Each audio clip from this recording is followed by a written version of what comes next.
جو مرے، جو شہید ہوئے، ابھی تک 9 لوگ غائب ہیں.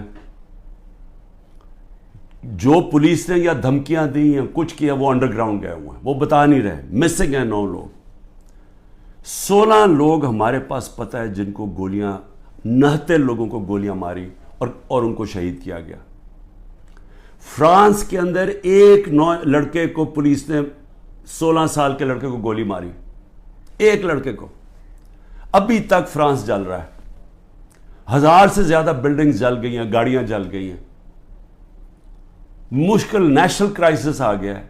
معافی مانگ رہی ہے پولیس کے، جی بڑی غلطی ہوگی، اس کے خلاف ایکشن لیا جائے گا. آزاد لوگ ہیں، آزاد لوگوں کے حقوق ہوتے ہیں. لوگ نکلیں اپنی آزادی کے لیے کہ کیسے جرأت پڑی پولیس کو گولی مارنے کی.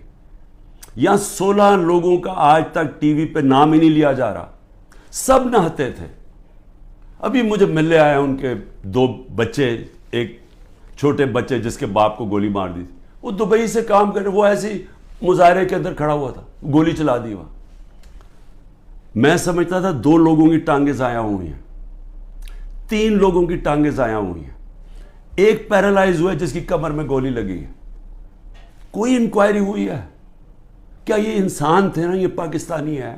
کسی نے پوچھا کہ ان کے گھر میں کیا گزر رہی ہے؟ یہ عام لوگ تھے، ان کے بیوی بچے تھے، ماں باپ تھے. کوئی بات ہی نہیں کر رہا. جی بلڈنگ جل گئی. بلڈنگز بھی جب جلیں تو کیا اس کے اوپر انڈیپینڈنٹ انویسٹیگیشن نہیں ہونی چاہیے تھی؟ ہمارے پاس ثبوت ہے.